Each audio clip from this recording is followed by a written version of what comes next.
evening and welcome to Biz RoundUp. I'm Tamiru Nimsal and we at our television bring you a collection of business highlights. Let's have a look at the headlines. Fast track all the key digital projects. President instructs. Sri Lanka's deflation is temporary. Central bank asserts. Government mulls new legislation to protect local industries. News in detail. President Anurukumar Dissanayake has directed ministry officials to fast-track the implementation of the electronic national identity card, the GovPay platform and the digital television project. The President reviewed the progress of the initiatives during a meeting held at the Presidential Secretariat recently. The President underscored the importance of public digital infrastructure delivering real benefits to citizens while achieving revenue targets within the digital economy. Proposals for legislative reforms were also discussed, including strengthening the roles of the Telecommunications Regulatory Commission and the Data Protection Authority. Plans to establish the Digital Economy Authority and cybersecurity institutions were also reviewed. Attendees included Deputy Minister of Digital Economy Eranga Weeraratne, Acting Secretary Waruna Sri Dhanapala, Senior Advisor Dr. Hans Vijayasurya and heads of related institutions.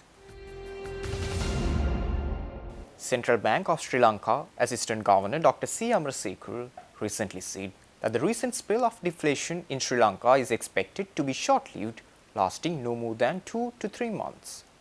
The Assistant Governor Amarasekara acknowledged the unusual deflationary trend in recent months, attributing it primarily to supply-side factors.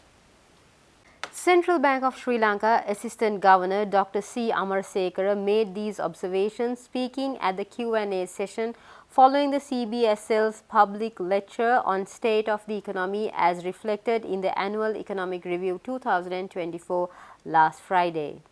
He also added that given this background, a brief phase of deflation is not alarming and added the inflation is expected to return to positive territory in the coming months.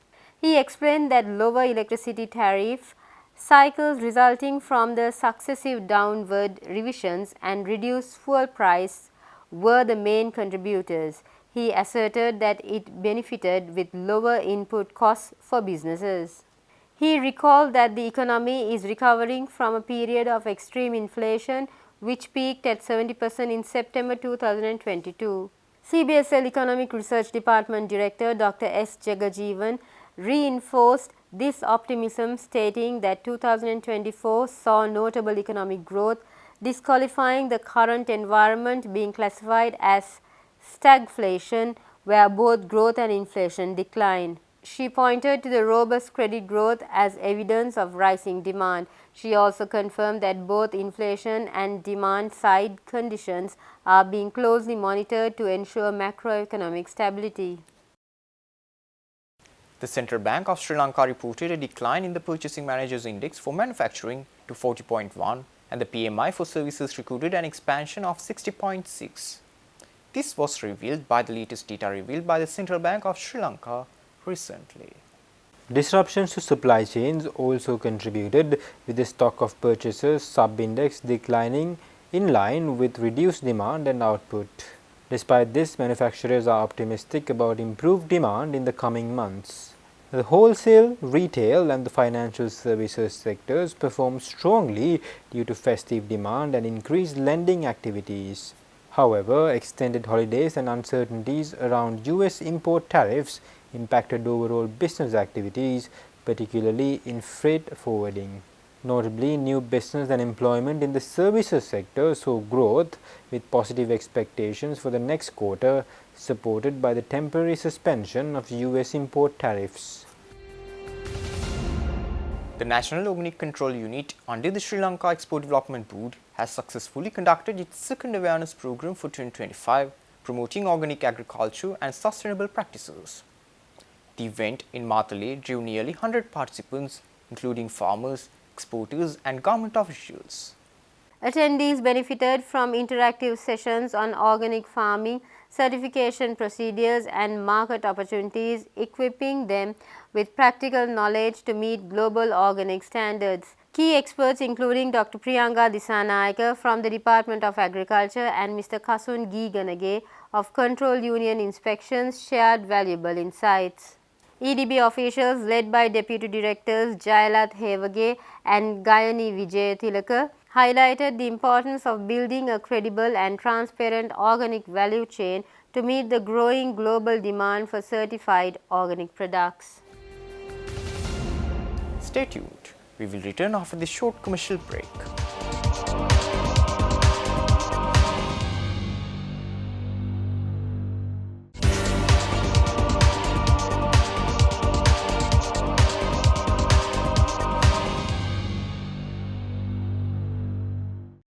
Welcome back after the break. Secretary to the Ministry of Trade, Commerce, Food Security and Cooperative Development, K.A. Vimalendra Raja, emphasized the urgent need to create a conducive environment free from external threats to local industries. The Secretary highlighted that the government is actively considering new legislation to protect domestic businesses from undue competition caused by certain foreign imports. He said this speaking at a press conference held in Colombo recently under the auspices of the Minister of Trade, Commerce, Food Security and Cooperative Development, Vasantha Samarsinghe. We need to promote the entrepreneurship culture in Sri Lanka if we want to diversify the export or the goods and the markets for a sustainable future. So in that context, this government took a views to create some sort of a conducive environment for the entrepreneurships. So in that context, you all know that recently we have come out with the geographical indications as one of the measures.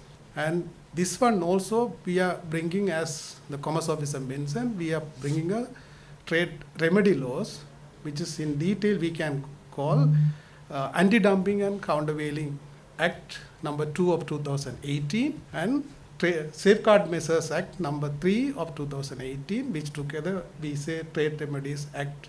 So now we are in a good position to say whenever the imports comes to Sri Lanka, which make injury to the local industry, or there is a potential threat to be created against the local industry.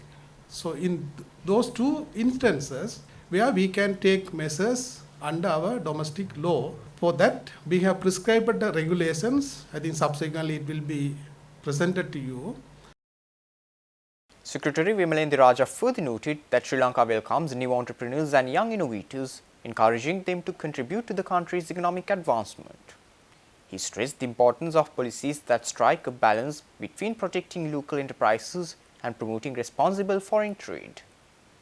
We are opening the way for the new industries because now I think you all know that Sri Lanka in a way import dependent export economy. We can define as it is. So when we put the duty and taxes on the importation, it sometimes covers the raw material, capital goods and the intermediate goods, which prevent the newcomers because they will assess and see the cost factor. So the cost of production will high, therefore sometimes they can come out.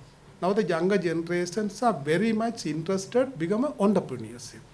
You can see the IT sector, right? Even the fintech or proper tech industry, all they are coming out. So similar way they can come out because the innovations are coming. This environment is more innovative environment. So now they are making innovation, but commercialization is get prevented. So now we are moving under the guidance of our Honorable Minister and the government. We are moving to create step by steps, not immediately you can do it, but step by step to create an environment.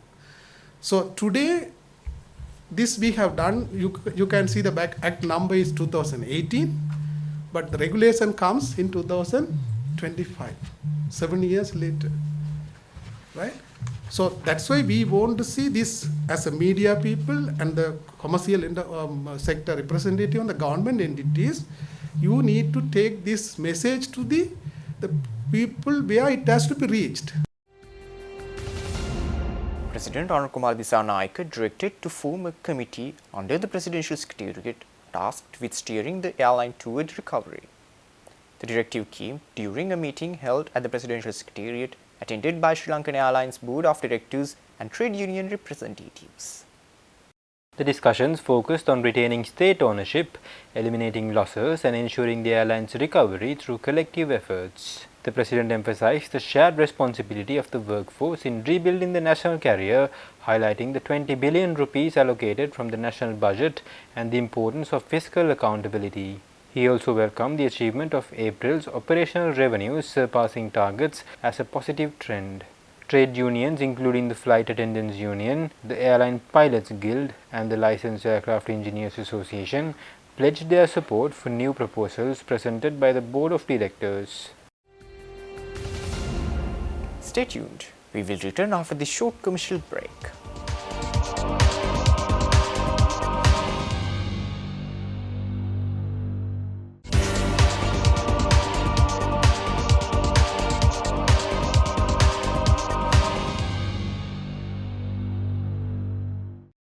Welcome back after the break. President Anukumara Dissanayake called on District Coordinating Committee chairpersons to play a pivotal role in reviving Sri Lanka's production-oriented economy and advancing rural development. In a discussion held at the Presidential Secretariat, the President emphasized the importance of expediting and streamlining fund distribution for rural projects as outlined in the budget. Acknowledging the challenges faced by rural communities due to inadequate infrastructure development, the President urged the effective use of allocated resources within the prescribed timelines. The President also highlighted the need for targeted focus during District Development Committee meetings, instructing chairpersons to prioritize local development needs and collaborate with subject ministers for efficient planning and implementation. The discussion was attended by Deputy Minister of Labour and Economic Development, Anil Jayantha Fernando, representatives from all districts and senior officials from the Ministry of Finance. President Anukumara Dissanayake has taken immediate steps to combat the rising cases of dengue and chikungunya in Colombo. President Dissanayake directed officials to urgently repair the city's canals and drainage system. The directives were issued during a meeting at the Presidential Secretariat recently. The President expressed concern over the inadequate maintenance of canals and drainage systems, emphasizing the need for sustainable waste and wastewater management. President Dissanayake tasked the Urban Development Authority with submitting a comprehensive plan to address these issues promptly. Attention was also drawn to enhancing the role of the Police Environmental Protection Division and community committees in tackling improper waste disposal. Key attendees at the meeting included Urban Development Minister Aruna Karunathilaka, Western Province Governor Hanif Yusuf, and senior officials from the Urban Development Authority and the Land Development Corporation. Sri Lanka's gift fair and lifestyle sector made an impact at the HKTDC Hong Kong Gifts and Premium Fair 2025 held recently. The Sri Lanka Export Development Board, in collaboration with the Hong Kong Trade Development Council, organized a dedicated EDB stall featuring exclusive products from 11 Sri Lankan companies.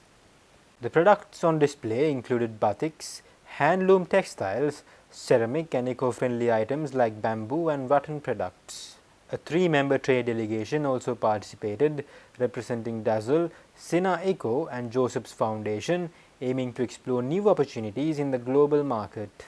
The event attracted over 100 international buyers, highlighting strong interest in Sri Lanka's sustainable offerings such as upcycled goods, plant-based paper products, and ceramic items.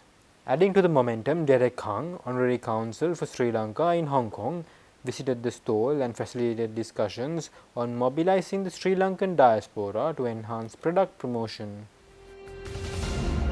With that, we wind up for today. For this and more, subscribe to our channel on YouTube and follow us on Facebook. See you tomorrow with State of Business at 7:45 p.m. Take care and good night.